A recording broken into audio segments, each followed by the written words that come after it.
Hello, thank you, Deniz Tuc, for joining our episode of BRYTER TV. Thank you very much for making the time.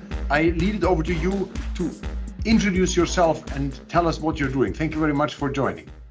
Thank you. Happy to be here. And my official job title is IT specialist for automating legal processes. And I would say the short form, which will be more established, hopefully, will be something like legal engineer, legal tech manager, or legal tech consultant, something like that.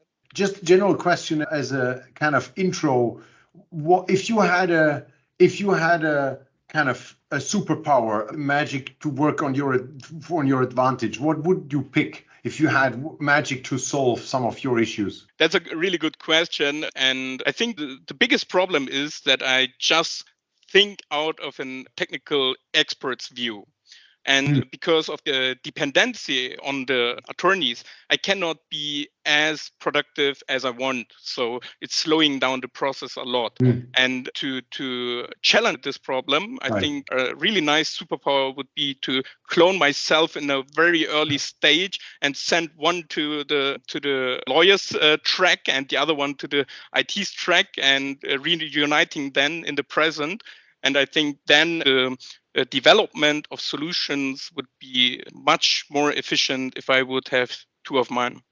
You mentioned once a very interesting and very funny story about coding on VBA and then bringing in no-code, low-code that I like a lot to share inside the company. Can you share how that was, your first experience with no-code, low-code versus coding by hand? Sure, that's a funny story, yes. In my former life, I was at compliance. Compliance has one responsibility, which is touching things, monitoring.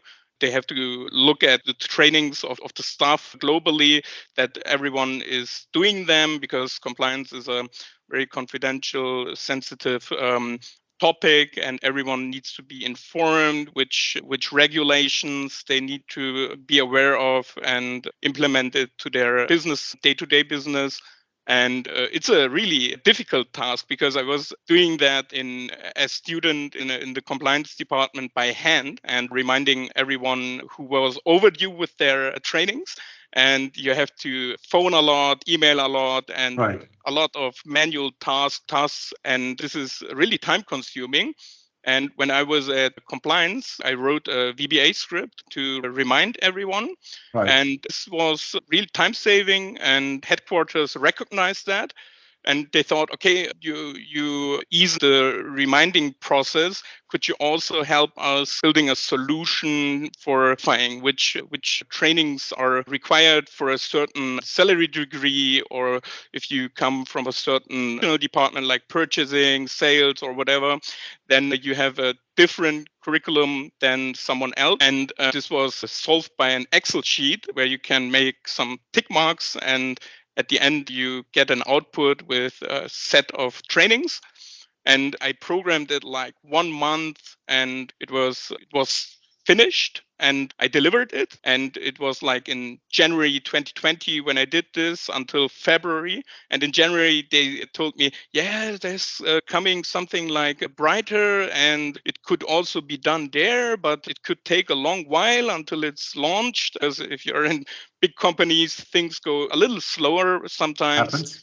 Happens. And then the expectation was that it could take half a year at least, and I did the VBA solution with like hundreds or 100 hours, developer hours. And I delivered it. And in March, the BRYTER joined at Bosch, because we have a really good operations department who knows how to manage IT projects. And it came really quick. And props for BRYTER also, because you were really supportive, and we did a great project and launched it really quickly. And after it was there, then the colleague who gave me the project tried it herself, and this person was someone who studied business administration, no IT skills, responsible for compliance trainings. And this person then tried to build an own solution by the self-service platform BRYTER. And the end was that this person did it in 1, 2, or 3 weeks, spending like 10 to 15 hours per week by some assistance of the success manager of BRYTER. And it went really smoothly without any knowledge, without the dependency of someone who is an IT professional, no matter so independently of if it's someone from the central IT department or within the legal or compliance department. It's always a dependency. In that case, the person was really happy to make herself and also maintain it herself. So you don't have the necessity to always go to the IT expert and say, I want this and that change, please change it. And this is, I think, something that shows really clearly the value of BRYTER. Thanks for sharing. Yeah, it's funny that people who don't have the coding skills, if you give them the right tool, configuration instead of customization can sometimes go a long way and help to build solutions. That's a funny story about no-code, low-code. You're a coder. You're able to write software yourself. Do you also do this on top? Sometimes it's really dependent on the use case and if those tools from our tool stack are fulfilling the requirement by its functions. And if it's not, then we have to look for a solution. And by coding, you can essentially do everything. And you're just limited if you're using someone else's product who is providing you the features. And if the features don't fulfill the requirement, then we have to look out for a solution, because the worst thing is to tell the client, no, we cannot fulfill it. We are constantly looking to build a solution no matter what. And just some few use cases that are really complex require some coding. And in that case, we are mostly writing scripts. For example, if it's something with Excel, then we always go for VBA and write a script. There are many things possible with VBA scripting.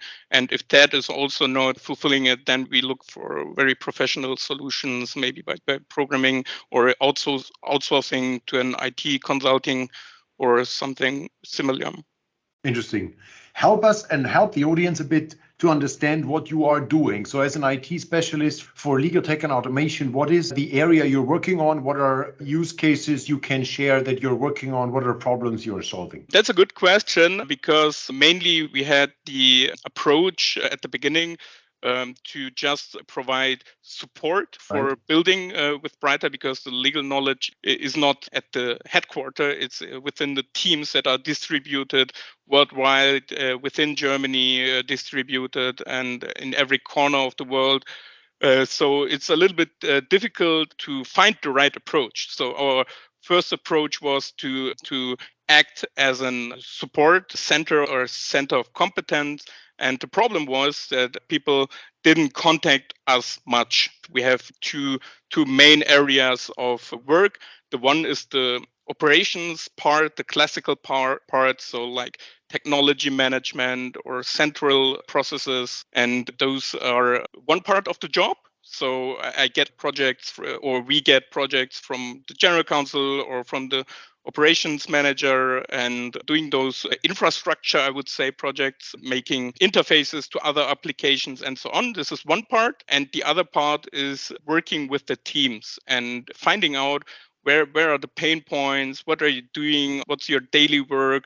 And by using the approach of acting as a support or a center of competence, it's going slow. So you get 1 or 2 projects or inquiries per month, and then doing that project until the next inquiry comes. I think that's not the right approach, because we are now trying out another one, and that one would be working in close collaboration with the attorneys, because it's going too slow in the status quo.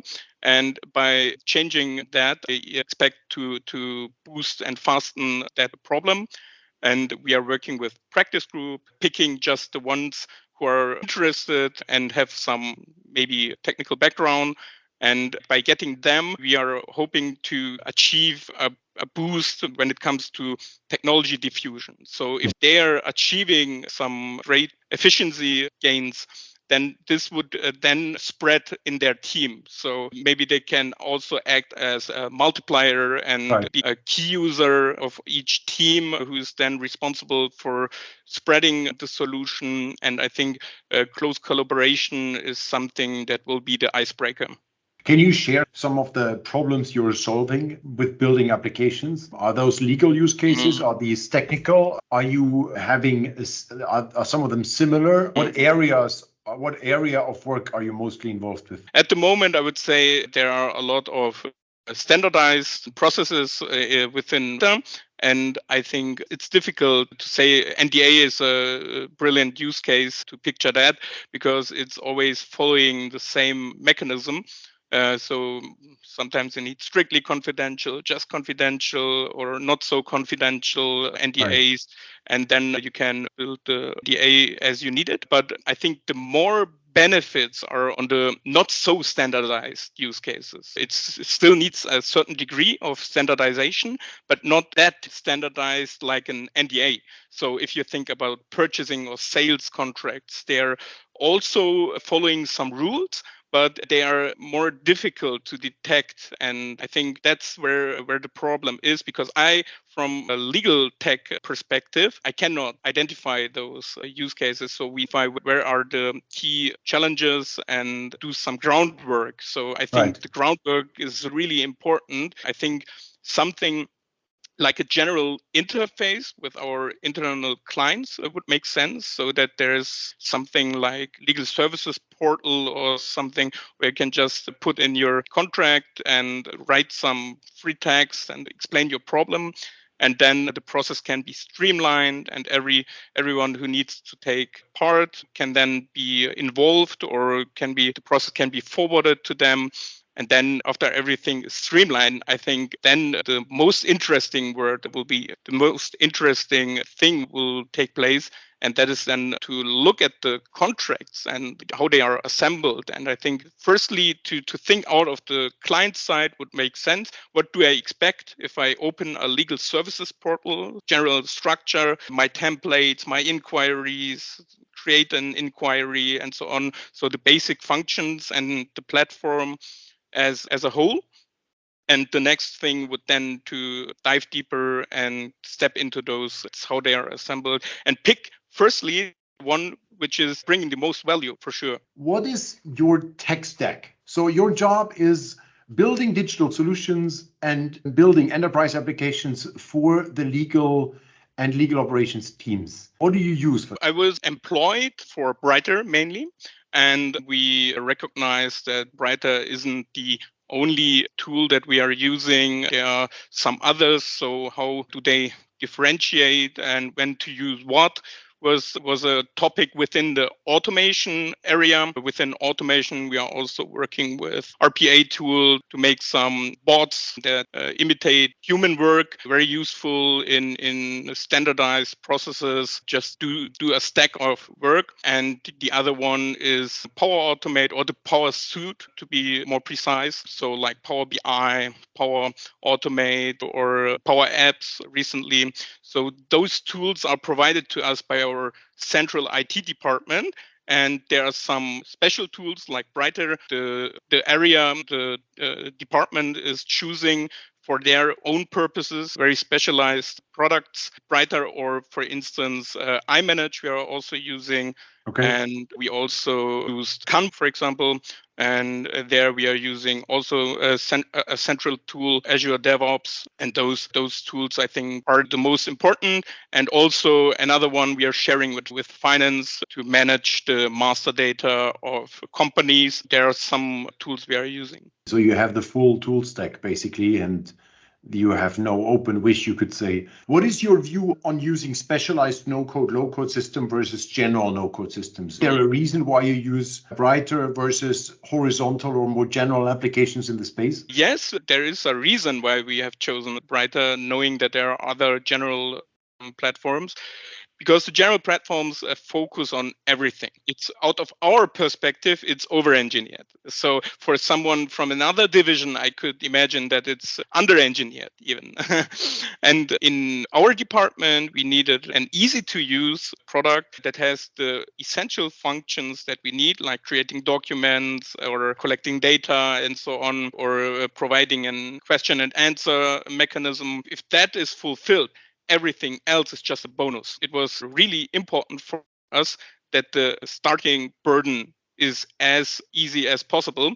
Right. And I think no-code platforms that are specializing on a certain niche will be better or are better than general products for a reason. Interesting.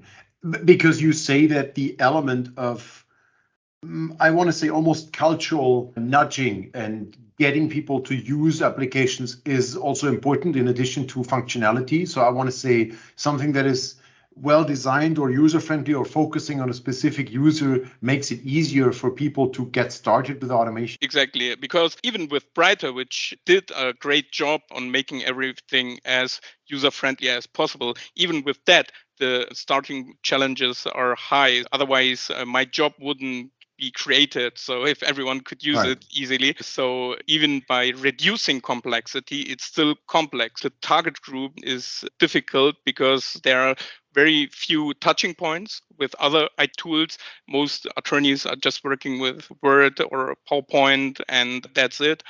And I think getting used to new tools is not so easy. And it's even more difficult if you have to build solutions with it. So not just using it as user, being a developer. I think that's still difficult, but we are on a good way. I think from my experiences, I can tell that the approach we did was exactly that just providing a tool is not enough. So that has a reason why it's not enough, because people are so they have really less time to learn how to make IT projects, how to be a developer, how to formulate requirements or find potentials for it. Right. That's time consuming. And if you think about our legal counsels, they have really important work to do. And the first priority of every legal counsel is counseling. Right. Then after that, where legal tech appears is really different. For some, it's on D or E priority. For others, it's on B. And we are all aware that the counseling is the first priority. So Right. they have sometimes peaks where they need to work 10 or 12 hours, and there's no time for having the motivation to build something. And I think that's the reason why the development is even more hard than being in a position where you have less time is always bad. We need to work together for that purpose to keep the time for making those projects as less as possible. So in a use case where the legal counsel should do something, it takes much more time than when we together in a collaboration. The one who is contributing to that as legal counsel needs to have as less effort as possible to make it work. Interesting. So you're also emphasizing that the area of project management and creating the structures and workflows around the actual building is as important, maybe even more important than the actual building, because you're providing the framework that these projects work essentially, and that the domain experts, the lawyers who provide their also expertise to the applications and to the tools, are leveraged in an ideal way. I find this very interesting. Can you share a bit? Like there are all these statistics about IT projects fail or struggle more often than they are actually successful. Gartner has these, I think, 66% statistic of IT projects running out of budget, people leaving, taking longer versus the original scoping. So in an environment where you know that failure is a serious risk, how do you manage to build projects there? Not just leveraging the content and the building per se, but as you mentioned, also leveraging the stakeholders in different teams. How do you do this? Yeah, I think not thinking about it is the right way. Because if you always think about the failure, then the motivation is not high. So we just try and make and look where it's going. If it was successful, then it's cool. Everyone is happy. If not, then we are going to the next project. Build solutions and provide it, invested a lot of hours on my side and the others who participated. And then it gets into a state where nobody is using it anymore. And we take that risk. We don't stop projects because they could eventually fail. And I think that's the best way to do things. Just try it out and look where it's going. If it's good, then it will continue. So Right. If everyone is seeing the benefits, then it will be used. But if it's of no use, then the initial idea was wrong. So Right. we cannot do anything about it. Just building something and have a look if it's successful or not. And yeah. We do it like that. Does no-code, low-code help you to be faster, or is it still, is it also enabling? What do you say is the benefit? It even makes me faster. So every time I get a use case, I'm starting thinking like, is it feasible with BRYTER first? No code, and then low code maybe if it's not feasible with BRYTER. So we go step by step because it's saving time for us. The alternative would be to code it, and coding is really time consuming. Just one letter can crash a code. So you have to have a deep knowledge about the coding language. By using tools, there isn't such a problem. You have the tools, you use them, you know what it can fulfill. The easier it is, the better for us. We are saving time. And enablement is also a topic. So I think no-code is a good enabler, but it's also saving time for people who could program it with coding or other tools which require more time.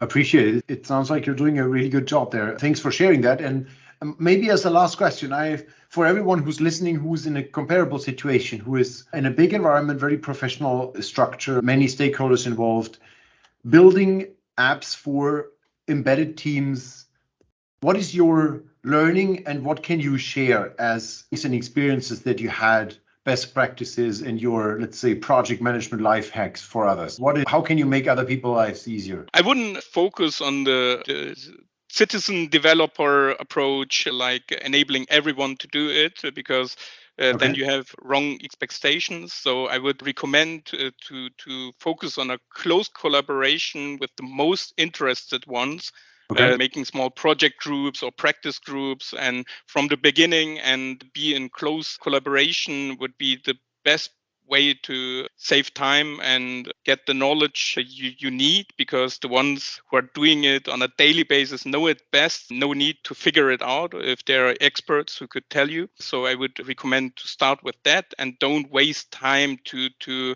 eventually onboard everyone and make it possible for everyone to build solutions. That's not realistic. Interesting. Yeah, that's a good learning, I think. Start with the people you have and the people who want to do it. Culture eats strategy again. So have the people who want to do it. That's a good learning. Yeah, but in an official way, I would say. So if you're just saying, let's do that sometime, then it won't work. So you need an official commitment, I would say, from the most high position that there is, like general counsel or someone who's on a high position who says, okay, we are doing that and please contribute to it, and doing something on paper then and saying we are meeting once per month or twice per month and doing it officially instead of on the fly. Nice.